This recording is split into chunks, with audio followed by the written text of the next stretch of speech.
بسم الله الرحمن الرحيم الحمد لله رب العالمين وصلى الله على نبينا محمد وعلى آله وأصحابه ومن تبعهم بإحسان إلى يوم الدين وبعد. Bem-vindos, caros irmãos, a esta segunda aula, que será uma introdução a este hadith que nós vamos estudar na próxima aula, bi'idhnillahi ta'ala. Hoje, no dia 15 de Rajab de 1440, que é o equivalente do dia 20 de março de 2019. Vou mencionar certos pontos que o Sheikh Abdul Muhsin Al-Abbad, hafidhahullahu ta'ala, mencionou na explicação deste hadith. E como eu disse, escolhi a explicação do Sheikh Abdul Muhsin Al-Abbad porque é uma explicação que é simples, fácil a compreender. Então o Sheikh, hafidhahullahu ta'ala, começou por mencionar certos sábios da nossa comunidade, da Umma, que começaram os livros deles por este hadith. Quer dizer que a primeira coisa que está no livro é este hadith. A abertura do livro deles com este hadith. Innamal a'malu binniyat. Sem dúvida, os actos ou as ações não valem que consoante as intenções. Então, entre os sábios, a Immat, que começaram os livros deles por este hadith, temos o Imam An-Nawawi, que é o que escreveu a Arba'in An-Nawawiyya, que é este livro que nós estamos a ler. O primeiro hadith é justamente esse que estamos a estudar agora. Outros sábios também que começaram o livro deles por este hadith, temos o sábio, o imam dos muhaddithin, imam al-muhaddithin, que é al-imam al-Bukhari. Al-imam al-Bukhari começou o livro dele, Sahihuhu, o livro mais autêntico, o mais autêntico dos livros sobre a terra, depois do livro de Allah Tabaraka wa Ta'ala, que é Sahih al-Bukhari. Começou por este hadith também. Temos também o grande sábio Abdul Ghani al-Maqdisi. Começou o livro dele, Umdatul Ahkam, por este hadith também. E Umdatul Ahkam é um livro incontornável, muito importante para qualquer muçulmano, e esperemos, bi'idhnillah, que no futuro podemos estudar esse livro juntos, ler este livro juntos, porque é um livro que trata de fiqh sunnah, que trata de a compreensão da sunnah, ou a jurisprudência tirada da sunnah.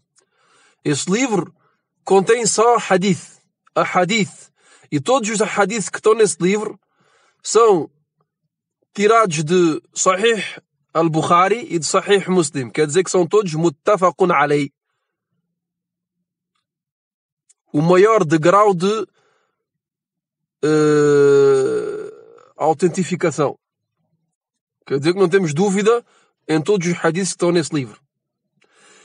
E ele começou o livro dele por este hadith. Quer dizer que no capítulo da purificação,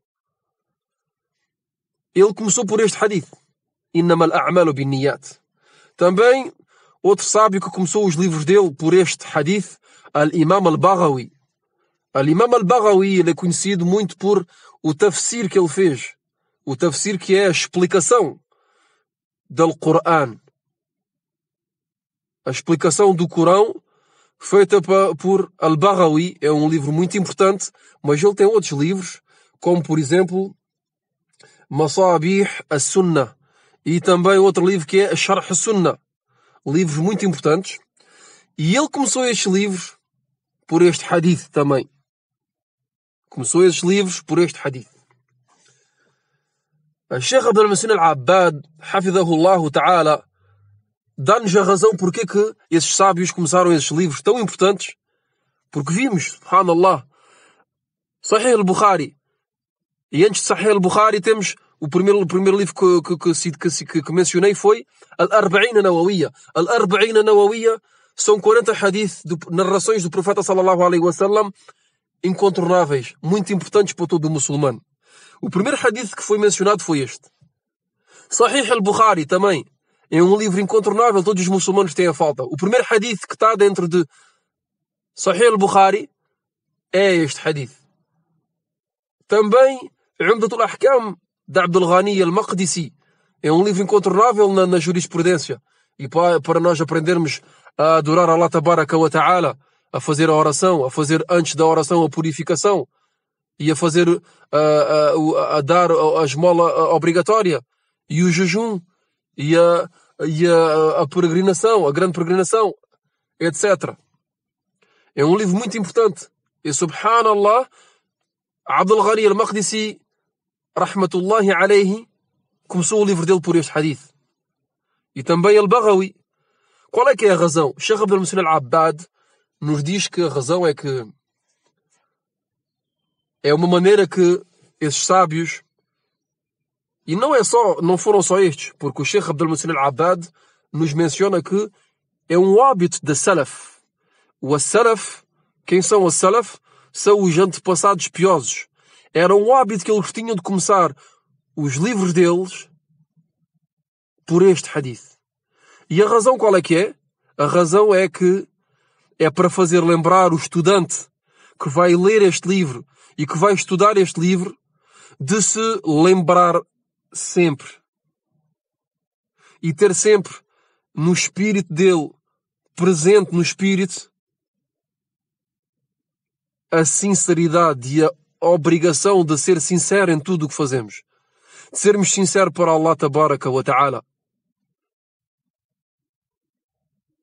E isto é uma coisa que vai seguir cada muçulmano a vida dele toda. Cada acto que nós fazemos, temos de o fazer para Allah Tabaraka wa Ta'ala.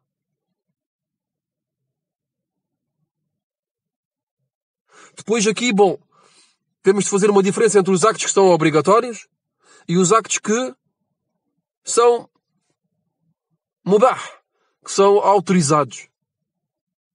Os actos que são autorizados não somos obrigados a ter a intenção de fazer para Allah. Mas é recomendável, é melhor. É aconselhável de meter mesmo nesses actos que não são obrigatórios, de meter a intenção para Allah Tabaraka wa Ta'ala.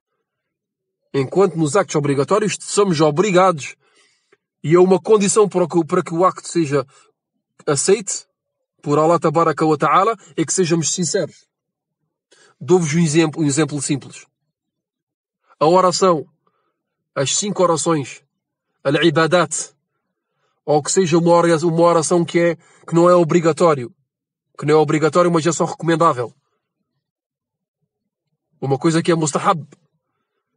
Se tu não fizeres a intenção para Allah Tabaraka wa Ta'ala unicamente, o teu acto não é aceite.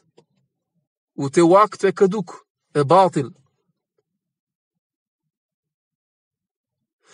Um exemplo que é o contrário, que é, por exemplo, uma coisa que é autorizada, mubah, é, por exemplo, o facto de beber e de comer e de dormir. Não és obrigado a ter a intenção de fazer para Allah Tabaraka wa Ta'ala. Não és obrigado de comer para Allah e ter a intenção de fazer para Allah. Também não és obrigado de beber e ter a intenção que é para Allah Tabaraka wa Ta'ala que estás a beber. Mas se meteres a intenção é melhor. Se tiveres a intenção de beber e de comer para o teu corpo ficar forte para poderes adorar Allah Tabaraka wa Ta'ala, então aí vais receber uma recompensa por esses actos que não são nem obrigatórios nem proibidos. Que são actos que são autorizados. Mubah. Quer dizer que imagina tu que cada vez que bebes e comes podes ser recompensado se tiveres a intenção.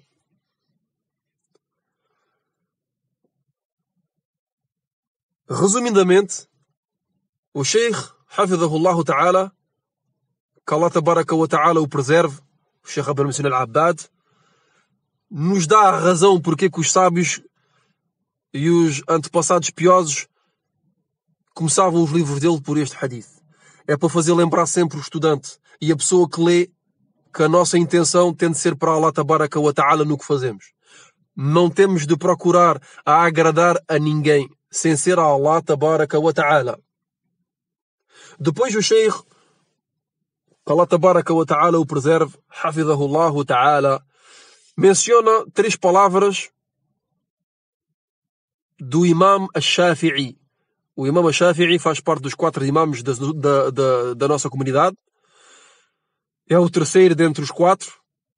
Primeiro temos o Imam Abu Hanifa, depois temos o Imam Malik, em terceiro o Imam Ash-Shafi'i e em quarto, o último, o Imam Ahmad. Quando digo em relação à data de nascimento e a data em que faleceram. Rahmatullahi alayhim, que Allah Tabaraka wa Ta'ala lhes faça misericórdia a todos. Al-Imam Ash-Shafi'i tem 3 palavras muito importantes sobre este hadith. Sheikh Abdul Muhsin Al-Abbad as mencionou. A primeira palavra é que ele diz que este hadith, innamal a'malu binniyat, sem dúvida, os actos não valem que consoante as suas intenções, é thuluthul ilm, é 1/3 da sabedoria. 1/3 é como se tu dividisses a sabedoria, al-ilm, em 3 partes. Uma dessas 3 partes é este hadith. Este hadith é uma dessas 3 partes da sabedoria. É para ver a importância deste hadith. A segunda palavra que ele citou do Imam Shafi'i é que este hadith entra em 70 capítulos da jurisprudência.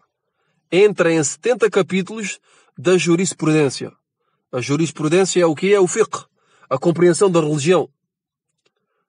Quando falamos de jurisprudência, normalmente pensamos o quê? Pensamos na purificação, a oração, a esmola obrigatória, o jejum obrigatório. Pensamos também na peregrinação, o casamento, o divórcio, todas as partes da nossa religião. Quer dizer que este hadith entra em 70 desses capítulos. A terceira palavra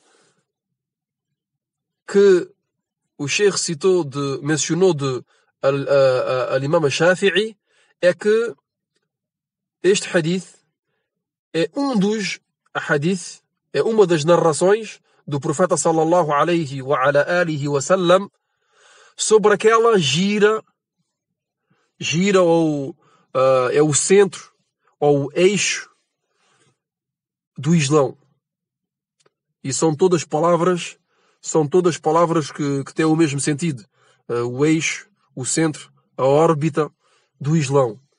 Para ver a importância deste hadith e como é que temos falta dele na nossa vida de todos os dias. E para acabar a nossa aula de hoje, vou-vos mencionar o resumo de tudo o que disse hoje e que é o que nós temos de guardar e de não esquecer, e que é uma palavra que o Sheikh Abdul Muhsin Al-Abbad, Hafidhahullah Ta'ala, que Allah Tabaraka wa Ta'ala o preserve, mencionou, que é que os sábios da Sunna disseram que para pesarmos e medirmos, mas é sobretudo para pesarmos as nossas ações, os nossos actos, temos 2 balanças. Essas 2 balanças são baseadas em 2 narrações, 2 hadith. E são, justamente, a primeira balança é o hadith que estamos a explicar agora, que é innamal a'malu binniyat. Sem dúvida, os actos não valem que consoante as intenções. E a segunda balança é o hadith que foi narrado pela nossa mãe Aisha radiyallahu ta'ala anha, onde ela diz que o profeta sallallahu alaihi wasallam disse: Man ahdatha fi amrina ma laysa minhu fahuwa rad. Cada pessoa que faz uma coisa na nossa religião ou na nossa que adora Allah tabaraka wa ta'ala com uma ação, através de uma ação ou de um acto que não está de acordo com a sunna do profeta sallallahu alaihi wasallam, que não é um seguimento da sunna do profeta sallallahu alaihi wasallam, é o que podemos dizer entre parênteses uma bid'a, uma inovação, este acto é rejeitado. Quer dizer que a primeira balança é o primeiro hadith que citamos, que é Innamal a'malu binniyat, e a segunda balança é este que acabamos agora de mencionar, o hadith de Aisha. A primeira balança, que é o primeiro hadith, Innamal a'malu binniyat, sem dúvida os actos não valem que consoante as intenções, é uma balança para os nossos actos interiores, os nossos actos escondidos, as ações que nós fazemos ao interior de nós, que não se veem. Como, por exemplo, a nossa intenção. A nossa intenção é uma coisa que ninguém vê. Ninguém vê a intenção. A intenção é uma coisa que está dentro do coração. Quer dizer que é um acto, uma ação que está escondida, interior. Quer dizer que cada acto que tu vais fazer, que nós fazemos, temos de utilizar esta balança. Estou a fazer este acto unicamente para agradar a Allah tabaraka wa ta'ala, ou estou a fazer este acto para agradar outros que Allah? Estou a fazer este acto, estou a fazer a oração corretamente porquê? Para agradar a Allah tabaraka wa ta'ala ou para agradar as pessoas que estão à minha volta e que estão a ver fazer a oração? Por exemplo, isto é um exemplo que eu dou, não é? Mas podemos utilizar isto em todos os actos que nós fazemos. Estou a ler o Corão para agradar a Allah tabaraka wa ta'ala ou estou a ler o Corão para que as pessoas dizem que tenho uma bela voz? Etc. A segunda balança é uma balança que é para pesar os nossos actos exteriores, visíveis. É uma balança que é para utilizar para pesar os nossos actos exteriores. E essa balança é o hadith que eu citei de Aisha radiyallahu anha, onde ela diz: Man ahdatha, que o profeta sallallahu alaihi wasallam disse: Man ahdatha fi amrina hadha ma laysa minhu fahuwa rad. E noutra versão, noutra narração, Man amila amalan laysa alayhi amruna fahuwa rad. Quer dizer que todas as pessoas, todo muçulmano que faz uma ação, um acto, que não está conforme à sunna do profeta sallallahu alaihi wasallam, verá o seu acto ser não aceite, ou refutado, abandonado, caduco, sem valor. Quer dizer que temos obrigatoriamente cada coisa que fazemos, cada acto que fazemos na nossa religião, porque a tradução do hadith aproximativa é que cada pessoa que faz um acto na nossa religião, fi amrina, hada, no Islão, e que não está conforme à minha sunna, ao meu caminho, ou à minha maneira de fazer, então esse acto é rejeitado. Esse acto é rejeitado. Não é aceito por Allah tabaraka wa ta'ala. Quer dizer que tudo o que fazemos na nossa religião temos de fazer consoante a maneira de fazer do profeta sallallahu alaihi wasallam. temos de fazer tudo como ele. O profeta sallallahu alaihi wasallam ensinou-nos como é que temos de fazer a purificação, ao wudu. O profeta sallallahu alaihi wasallam ensinou-nos como é que temos de fazer a oração. E disse-nos: Sallu kama ra'aytumuni usalli. Façam a oração da mesma maneira que me viram fazer. Quer dizer que é uma obrigação para nós de fazer a oração como o profeta sallallahu alaihi wasallam. A esmola também. O jejum também. A peregrinação também. Tudo o que fazemos.